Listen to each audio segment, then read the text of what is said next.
Okay, so today's depression recipe is Tovchanka. This is a peasant's meal from Ukraine. It's a dish of mashed potato with white beans and browned butter. Very, very simple, super cheap, and super comforting and filling. So right here I've got some potatoes just covered in water. These have been, and I brought that to a boil. This has been cooking for about 10 minutes already. How many you want is going to come on the size of your potatoes. I found for like the kind of like mid-sized potatoes that I have easy access to, 4 or 5 works pretty well. If you're using like really big American-style baking potatoes, you may only need 3 or 4, and if you're using baby potatoes, you're going to need quite a few, probably 7 or 8. Those are peeled. You don't need to peel them, but of course, if you leave the peels on, that's going to change the texture of your mash a lot. But potato peels are perfectly edible. In fact, there's a lot of vitamins in them. I like making fresh mash because it's the most cost-effective. It's also the nicest, and cooking potatoes like this isn't too hard. Once you peel the potatoes and cover them with water, bring it to a boil. You can, I need to stay in the room, but I don't need to be hovering over it. It takes about 20 minutes to cook. But if you want a quicker, easier option, if that's not viable for you, you could also use pre-made mash or even packet mash. It's still going to be good, but I do think this is the nicest if you can do it. And if you do need another option, I would recommend like the refrigerated sort of pre-made mash over powdered mash. But use whatever you have access to, whatever works for you and your need and your energy levels. So while it's cooking for another 10 minutes, over here, we're going to make our browned butter with poppy seeds. So, I'm using vegan butter for this because I am vegan. You could, of course, do this with dairy. First thing we're going to do is we want half a cup of poppy seeds. I found that these spice jars of poppy seeds are just about the right size, so I'm going to use one of these. I'll dump that in a second pot. I'm going to put this on high heat, and we're just going to toast those just for a couple minutes, just to bring out some of the flavors, because that's what really helps make this flavorful, is a little bit of a nuttiness to it. Now, the thing is, if you use dairy butter, when you caramelize the sugars and brown that dairy butter, you get a little bit of that nutty flavor as well. Because I'm using plant-based butter, it doesn't really do that. So in order to give a bit more flavor, we're going to add, if you want a vegan option, you use non-dairy butter, you're going to want to add just a dollop, like half a teaspoon of Tahini, or a teaspoon of a nut butter of your choice. A little bit, just add just a little bit of extra flavor. Just going to shift this around the heat just a little bit until it gets sort of fragrant-ish. And then we're going to add in half a cup of butter. So I'm just going to get that measured out over here.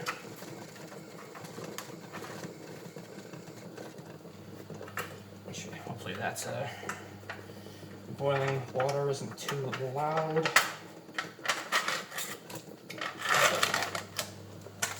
These videos are all going to be quite slapdash. This is why I'm putting the recipe proper in the description.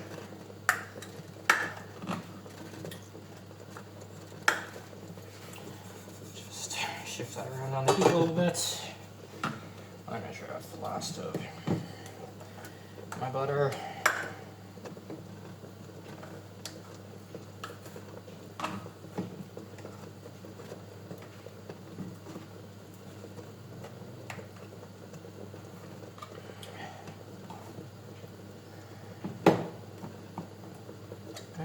Okay, that's about half a cup. Just give that one more quick shake.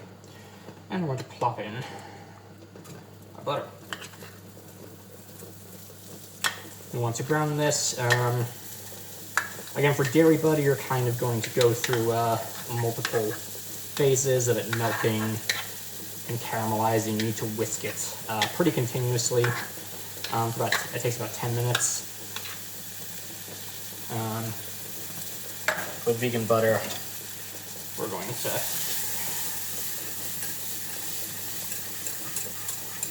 approximate that as best we can and just sort of time it.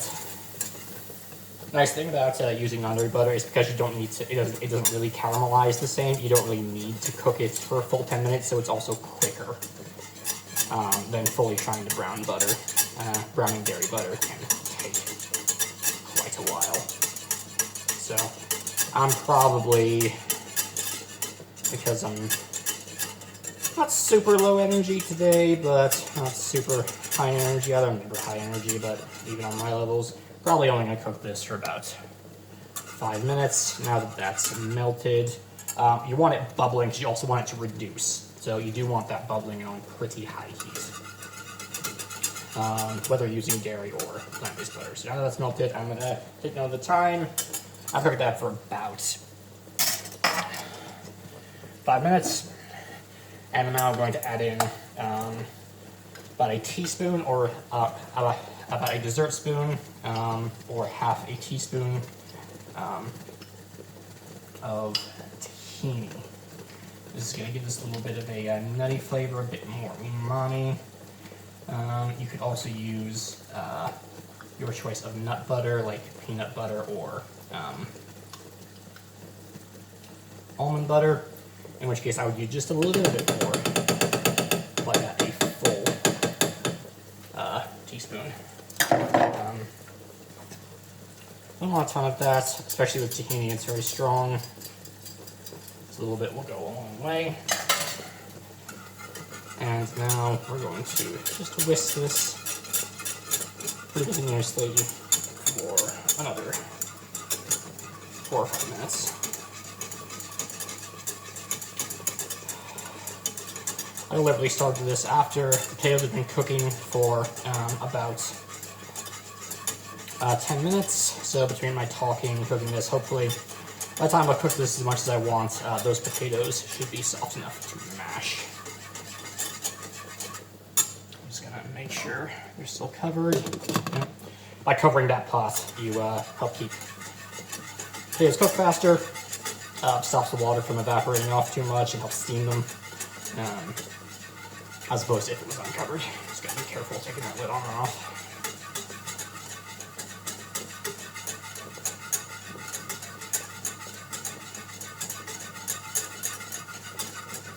This is the most labor-intensive part of this recipe. It's really doing to whisk this pretty continuously while it's cooking. But as I said, you can make it a little bit easier on yourself by using plant-based butter instead of dairy butter, because in order to caramelize it and brown it while using dairy butter, you need to do this for quite a while, so about 10 minutes.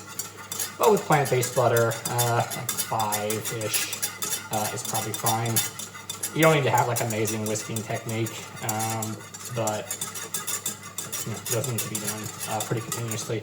You can see it froths up quite a bit, and if you don't whisk it, it will froth over.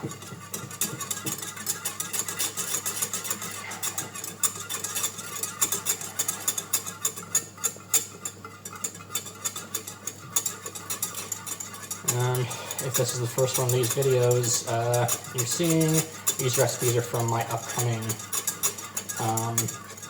cookbook, Depression Meals for Depressed People, which collects struggle meals from all over the world to try and help people who are struggling financially or with physical and mental disability feed themselves and their families, as well as tips that I've learned from years of living with severe depression and a host of other mental disorders. I'm posting these recipes to promote it and also to help people while I'm still working on the book. The final book will be, the digital version will be pay what you want, so people who need it pick it up for free.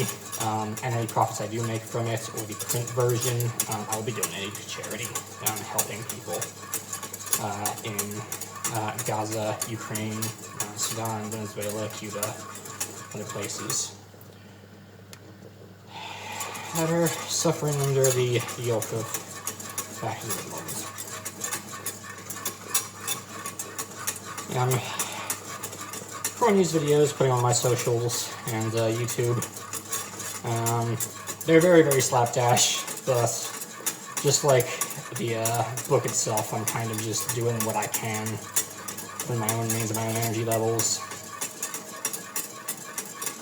Because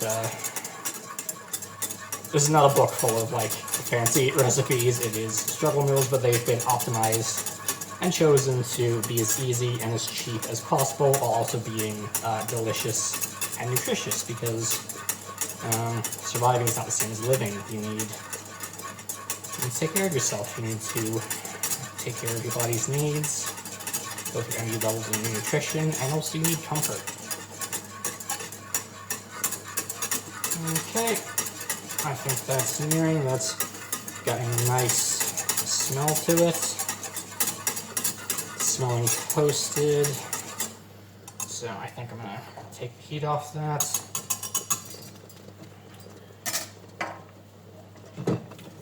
Move that back there. And I think I want those potatoes to cook for just a couple minutes longer, because I should cook that for that long, but it's starting to smell caramelized, a little bit burnt. Not burnt, but it's getting there to the point where it's like, I don't think I want to cook that anymore. I think I might burn it. So I'm going to let that cook for just a couple more minutes, and then I've got just a potato masher here. We're going to loosely mash those potatoes, then we'll mash in our butter and poppy seeds. And then we're going to add in a can of white beans and mash those a little bit. Any white beans work. White kidney beans, cannellini beans, butter beans. Butter beans are my favorite, but use whatever you have access to. Those need to just be loosely drained. They don't need to be like rinsed. A little bit of bean juice isn't going to hurt you. It's just more protein, really. Yeah, just pour off the excess bean juice, and then we're going to season it a little bit. Yeah, I really, really like Slavic cuisine. It's great for struggle meals that are hearty, and it's really nice. And this is a really, really good recipe. It's Ukrainian. Okay. I think this is hopefully good, so we're going to take that off the heat. And I'm just gonna quick drain these potatoes. I've got a colander.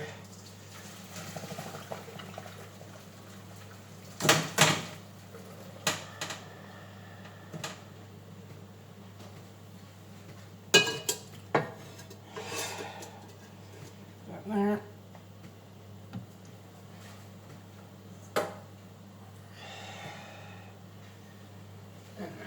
Put those drained potatoes back in that hot pot. Saves me, another bowl, and also helps keep it warm. And now we're just gonna go through. Yeah, those are nice and soft. That's good. We're just gonna mash this loosely to begin with, because then we're gonna make it nice and creamy once we add in that browned butter. So that's good. For the first mash, grainy, but that's going to change once we add in this. Get my serving spoon here just to help get out the poppy seeds. Kind of forms into a slurry. If that's what you want, order that.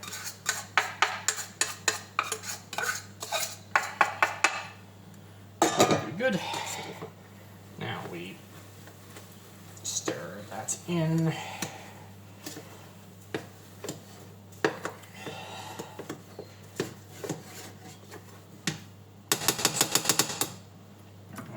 To get our masher again. Mash this a bit more thoroughly, so that if you cook your potatoes nice and thoroughly, you don't need to worry. These will fall apart nice and easy. You don't need to worry about mashing them super fine and tire yourself out. Do what you can. If you want to make that extra creamy, you can add a bit more butter or sour cream. I don't like my food super oily. It's a sensory trigger for me and my autism. So I found that just using the brown butter works great for me. That said, if you want a bit more, you can add in little bits of more butter or some plant-based milk or dairy milk, whatever you need. Yeah, so that's our mashed potatoes with our brown butter and poppy seeds. So now we're gonna take our white beans, dump those in, give that a little mix. And now we want to break up those beans a little bit, incorporate them properly. So we're just going to mash those loosely.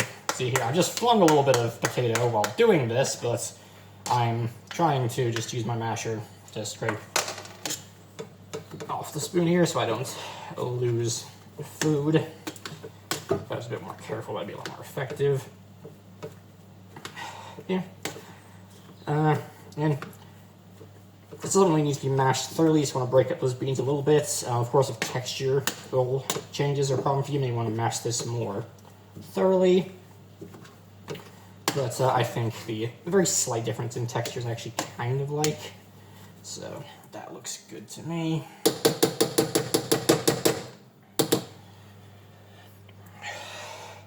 And now we're going to season this with a little bit of salt. Nutmeg. I'm doing these seasonings just very quick, eyeballing them because I'm comfortable doing that. We're adding nutmeg now. That's kind of important. Like this, you see these kind of baking spices quite a bit in Slavic cuisine, even in savory dishes. If your brain needs precise measurements, I would say quarter teaspoon of salt and nutmeg, and then probably about a tablespoon, maybe even a tablespoon and a half of dried dill. That's the most important seasoning. I like dill a lot. I may even go a little bit heavier on that, honestly. And now we just incorporate all those lovely seasonings.